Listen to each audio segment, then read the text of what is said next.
Hi everyone, welcome to our channel. So ముందుగా మన ఛానల్ని ఎవరైనా సబ్స్క్రైబ్ చేసుకోకపోతే వెంటనే సబ్స్క్రైబ్ చేసుకోండి. ఆంధ్రప్రదేశ్లో ఎలక్షన్ కౌంటింగ్ ఎప్పుడెప్పుడు అని అందరూ చాలా వరకు ఎదురు చూస్తున్నారు. సో కొన్ని గంటల్లోనే ఈ కౌంటింగ్ కూడా స్టార్ట్ అవుతుంది. ముఖ్యంగా చెప్పాలంటే ఎలక్షన్ కమిషన్ ఈవీఎం కౌంటింగ్కు కొన్ని మార్గదర్శకాలు అయితే రెడీ చేసింది. దీనికి సంబంధించి కౌంటింగ్ వెళ్ళే ప్రతి ఏజెంట్కు ఇటువంటి ఫామ్ అయితే ఒకటి ఇవ్వడం జరిగింది. సో దీంట్లో ముఖ్యంగా కొన్ని మెయిన్ హైలైట్ పాయింట్స్ అయితే ఈరోజు మనం ఈ వీడియోలో తెలుసుకుందాం. ఈవీఎంలలోని ఓట్ల లెక్కింపు ఎలా జరుగుతుంది అంటే, పోస్టల్ బ్యాలెట్ కౌంటింగ్ ప్రారంభమైన 30 నిమిషాల తర్వాత ఈవీఎంలు కౌంటింగ్లు మొదలు పెడతారు. సో ముఖ్యంగా ముందు పోస్టల్ బ్యాలెట్ ఓటింగ్ అనేది కౌంట్ చేయడం జరుగుతుంది. సో రెండు ప్రక్రియలు సమాంతరంగా కొనసాగుతాయి. దాని తర్వాత కంట్రోల్ యూనిట్లు ఫారం 17Cలు స్ట్రాంగ్ రూమ్ నుండి వరుస క్రమంలో తెచ్చి ఒక్కొక్కటి టేబుల్కి ఒక్కొక్క ఈవీఎంను ఇస్తారు. టేబుల్ 1కి ఈవీఎం 1, టేబుల్ 2కి ఈవీఎం 2, అదే వరుసలో అన్ని టేబుల్కు ఈవీఎం ఫారం 17Cలు ఇవ్వబడతాయి.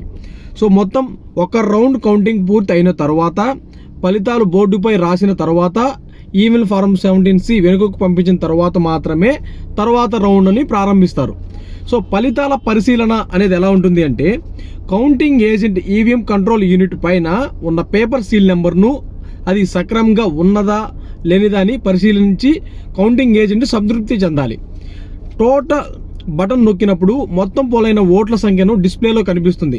అది ఫారం 17Cలో పోలైన ఓట్ల సంఖ్యతో పోల్చి చూసుకోవాలి.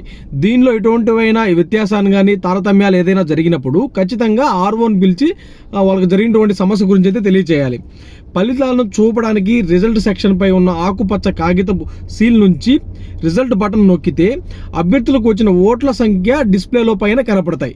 సో ముఖ్యంగా ఆ బటన్ నొక్కినప్పుడు ఒక్కొక్క అభ్యర్థికి ఎన్ని ఓట్లు వచ్చినాయని డిస్ప్లేలో కనపడడం జరుగుతుంది. సో కౌంటింగ్లో ముఖ్యంగా ఎదురయ్యే సమస్యలు: కంట్రోల్ యూనిట్ డిస్ప్లే పనిచేయకపోతే, అభ్యర్థుల వారిగా ఫలితాలు చూపకపోతే ఆ కంట్రోల్ యూనిట్ను రిటర్నింగ్ అధికారి కస్టడీలో ఉంచుతారు. చివరిలో ఆ బూత్కు సంబంధించిన వీవీప్యాట్లను లెక్కిస్తారు. సో ఒకవేళ ఒక అభ్యర్థికి సంబంధించినటువంటి కానీ లేదంటే ఇద్దరు ఆ ఈవీఎంలో ఉన్నటువంటి ఇరు పార్టీల అభ్యర్థులకు సంబంధించిన ఓట్లను డిస్ప్లేలో కనిపించకపోతే అది ఆర్ఓ దగ్గరికి తీసుకెళ్ళి ఆర్ఓ సమక్షంలో స్ట్రాంగ్ రూమ్లో ఉంచుతారు. మొత్తం అన్ని రౌండ్లో కౌంటింగ్ తర్వాత లాస్ట్లో వీవీప్యాట్లో ఉన్నటువంటి స్లిప్పులను మాత్రం కౌంట్ చేయడం జరుగుతుంది.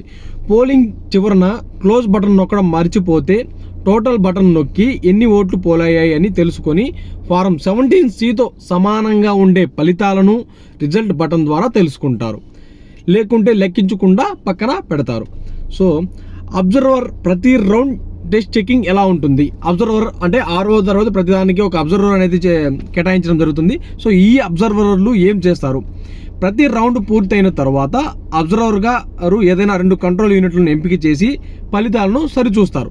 సో ఒక రౌండ్ కంప్లీట్ అయిన తర్వాత అబ్జర్వర్ గారు వచ్చి ఏదైనా ఒక 2 పిక్ చేసుకొని దాన్ని చెక్ చేయడం జరుగుతుంది. అంటే ఇది కరెక్ట్గా ఉందా లేదని చెక్ చేయడం జరుగుతుంది. సో ఎంపిక చేసిన కంట్రోల్ యూనిట్లు చూపిన సమాచారం నమోదు చేయడంలో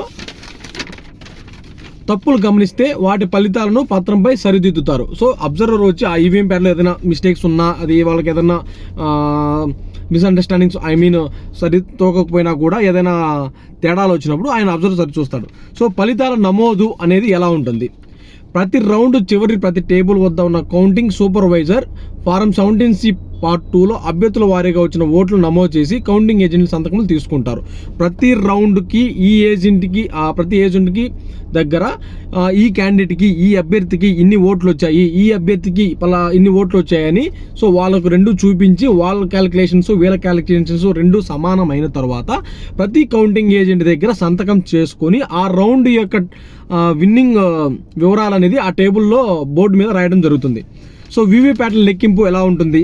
మొత్తం కంట్రోల్ యూనిట్లు లెక్కింపు పూర్తయిన తర్వాత మాత్రమే దీన్ని కింద తెలిసిన వరుస క్రమంలో చేపడతారు. సో ఈ విధంగా మార్క్ బోల్ తొలగించకపోవడం, కంట్రోల్ యూనిట్ మీరు 17C మధ్య ఓట్ల సంఖ్యలో తేడా ఎలా ఉంటుందంటే, ఈ సమస్యలు కంట్రోల్ యూనిట్లు కౌంటింగ్ చివరి వరకు చేపడతారు. ఒకవేళ అభ్యర్థుల మధ్య ఓట్ల తేడాతో ఈ బూత్ అన్నింటికంటే కూడా ఎక్కువ ఉంటే వీటిని లెక్కించకుండా ఫలితాలను ప్రకటించడం జరుగుతుంది. సో ముఖ్యంగా చెప్పాలంటే 1000 లోపల మెజారిటీ ఉంటే ఖచ్చితంగా వీవీప్యాట్లో ఉన్న స్లిప్పులను అయితే రీకౌంటింగ్ అయితే జరుగుతుంది.